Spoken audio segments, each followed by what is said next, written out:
subject is the marks of Jesus. The story of Jesus is an acted parable. A parable which is all about the last things.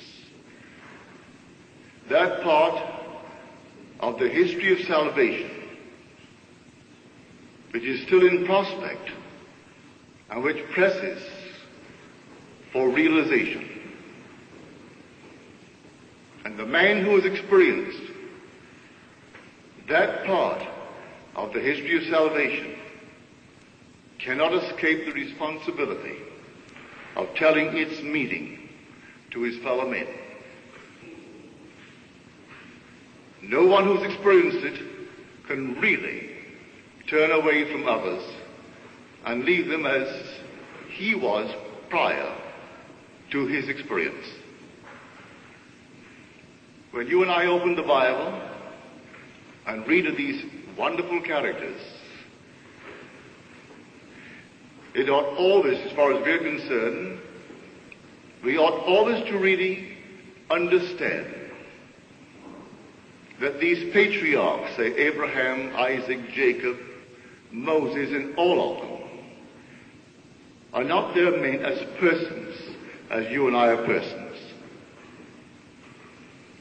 They are simply representatives of the eternal spiritual states of the soul, states through which you and I pass from our beginning of the journey to the end, where the end is God. These are all visions of these eternal states as they were received by men qualified to receive them, called by us the prophets. And they recorded them and we have them in our Bible. But these are states. I have seen these states. When you see the state, yes, it's personified, it's a person. But you must always remember it's a state. Not the person as you're a person or I am a person. So here tonight, the marks of Jesus. What are they? Our churches paint pictures of him and they think the marks of Jesus are the stigmata. They're not the marks. I've gone from, I would say, gallery to gallery. I've seen these pictures of what the artist believed to be Jesus. And here he's painted a man and given him the marks of the stigmata in the palms of the hand, the feet, the head, and the side. Some even change the side from the right to the left, depending upon the artist. And these are not the marks. When Paul said, henceforth let no one trouble me, for I bear on my body the marks of Jesus. He is telling us, if we understand it, he has experienced this passage of the last of the history of salvation. And these marks begin with the resurrection. That's where it begins. I will bring you to a remembrance, said the evangelist John. I will bring you to the remembrance of all the things that I have told you. And now I've told you before it takes place, that when it does take place, you may know that I am he. When you read that, you might think a man is talking to a group and telling the group that when this thing takes place that I'm telling you now, you will know that I am he. That's not it. What he's telling everyone, that when it takes place, you will know that the I am in you, who experiences it all, that I am he. He now disappears For he said, if I do not go away, the Holy Spirit cannot come. But if I go, I will send him. This is the gift of the Father. And when he comes, he will lead you into all truth and teach you all things. And he will bring to your remembrance all the things that I have told you. Well, the word tomb in Greek is cenotaph, remembrance, sepulchre, grave, interment. That's where it starts. I will bring to your remembrance. What will he bring? That I carry in my body the death of Jesus. That I may also manifest the life of Jesus in my body. I carry in my body the death of Jesus, that I may manifest the life of Jesus in my body. This is the story. Everyone carries in his body the death of Jesus. Now let me give you one of the marks. You're told in the 42nd Psalm. This is the Psalm of remembrance. When he brings back to memory, I remember when, said he, I walked with this enormous crowd and led them in procession to the house of God. It was a gay crowd, a festive crowd. Well, let me give you my own experience. Here I found myself in this enormous crowd, all dressed as though they were of the Near East, where the drama is laid. I am leading them in procession, and they're gay. It's a very, very gay crowd, singing praises and giving thanks to God, walking towards some unseen Mecca, unseen temple. And as we walked, a voice rang out. We heard the voice, but no one saw a form. And the voice said, and God walks with them. At that, a woman at my side asked the question, if God walks with us, where is he? For she is addressing the unseen but heard voice. And the voice replied, and all could hear it, this enormous crowd, at your side. With this, she turned automatically to her side and looked into my face, and she became hysterical. It struck her so funnily. So now she addresses again this voice. It has no face, it has no form. And she said to the voice that spoke to all of us, you mean that Neville is God? And the voice replied, yes, in the act of waking. Then from the depths of my own soul, the voice spoke only to me. No one heard what it said but the speaker. And the voice said to me, I laid myself down within you to sleep. And as I slept, I dreamed a dream. I dreamed, and I knew the end. I became so ecstatically happy, I can't describe in words the thrill, the emotion that possessed me, for I knew the end of that sentence. Yes, I dreamed, I am you. With this, I felt the crucifixion. And may I tell you, far from what the churches preach and all the teachers talk about, it's sheer ecstasy. What a joy! My hands became vortices, my head a vortex, my 2 feet vortices, and my right side a vortex. Whirling vortices nail me to this body, but it was joy. And then you will understand the 10th of John. No one takes away my life. I laid down myself. I have the power to lay it down and the power to lift it up again. So it was in love that he laid himself down within us to sleep, to dream the dream of life, and at the end of the dream, to raise us with him. He, the dreamer, raises us because he's dreaming that he's us. And he individualizes us in this manner.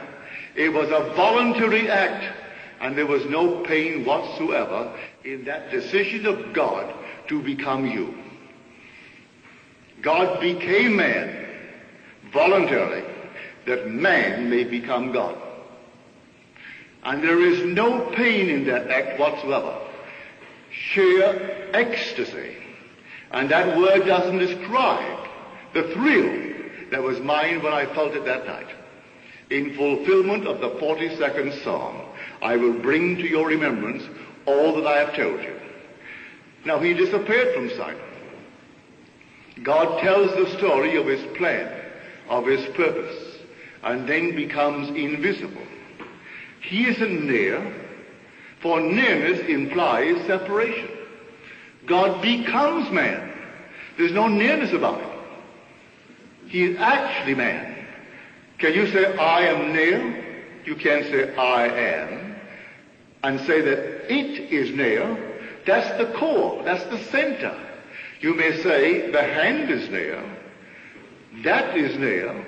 Everything else is near to what? To I am. But I am can't be near.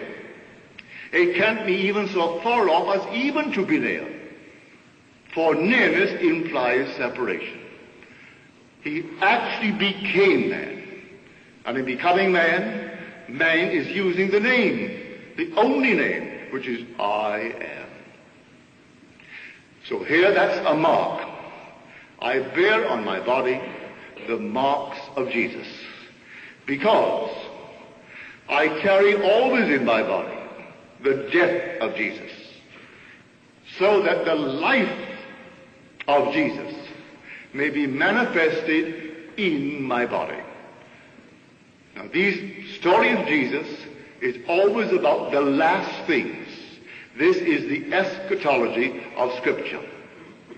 It's the very end of the great drama. When it's coming to an end, there are certain signs that will appear on the body, not visible to any mortal eye. The signs are experiences of the individual who bear the signs. Christianity is based upon the assertion that a series of events happened in which God revealed himself in action for the salvation of man.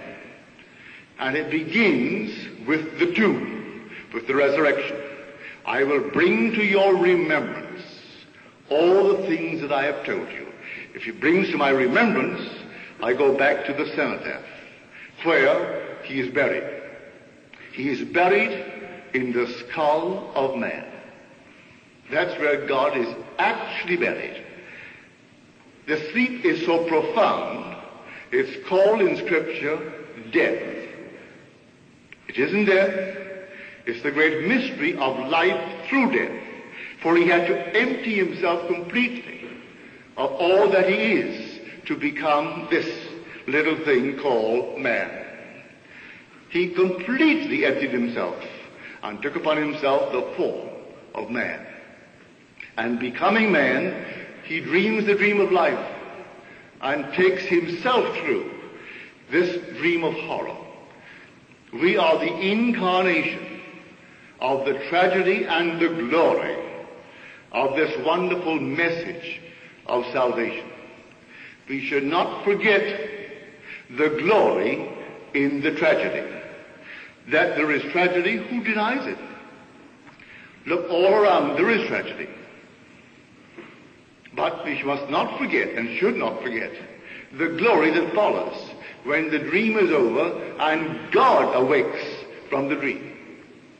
As told us in the Psalms, rouse thyself. Why sleepest thou, O Lord? Do not cast us off forever. Awake, awake, O sleeper, and rise from the dead. So he equates sleep with death. Awake, O sleeper, and rise from the dead. So he takes these two, and they are equated, sleep and death. It is so profound. God had to completely forget who he was to become you. So I'm speaking from experience. I am not theorizing. I'm not trying to build some little philosophy of life. I promise you, and my purpose here is to tell you what portions of Scripture I have experienced. Man must experience Scripture. To sit down and work out some little philosophy of life, millions have done it, and they're all over the world, little isms all over the world. I am not here to work out some little ism, but just to tell you that the Word of God as recorded in Scripture is true, but not as the world teaches it. It is true for the individual to experience. And every person in this world will experience Scripture. As told us, Scripture must be realized in me. Scripture must be realized in me, fulfilled in me. And then beginning with the law of Moses, and all through the prophets and the Psalms, he interpreted to them in all of the Scriptures the things concerning himself. So we go back to the tomb. That's where the real end is coming in. No one understood it until the resurrection. As we are told in Scripture, he said to them, you do not understand now what I am doing, but you will afterwards. He was washing their feet, and he told them, you do not now understand the reason behind this, the meaning of this, but you will afterwards. And it was only after the resurrection that the disciples understood the unfolding drama. Well, what is the drama? You've gone to the theater and you've seen the most wonderful play with a meaning, with a message. Not everyone in the audience got the message, and no two got it in the same manner. So we're told in Galatians, the same book from which we quoted tonight's title, when we said, I bear on my body the marks of Jesus. He said to the Galatians, O foolish Galatians, who has bewitched you? Before whose eyes Jesus Christ was publicly portrayed as crucified. Let me ask you only this. Did you receive the Spirit by the working of the law? Or did you receive it with hearing, with faith? You heard it and you believed it. Are you so foolish, having begun in the Spirit, are you now ending in the flesh? Well, the whole vast world accepts this personification of God's creative power as a being of flesh. And he's asking the Galatians, you heard it in the Spirit, didn't you? A story was told you, the most incredible story in the world, the story of God's plan, his purpose, to actually endow his own creation with life, like an artist, conceiving like a Pygmalion in Galatea. And a Pygmalion conceives the most glorious thing in the world as he can conceive it. But it's dead. It's made of marble. And it can't respond. It can't love him, the Creator. And he doesn't know what to do because he wants it to become animated, something alive. And to whom does he pray? He prays to the goddess of love. And when Galatea responds, the first word that she utters is the name of her Creator. I've seen the play, and here, this beautiful marble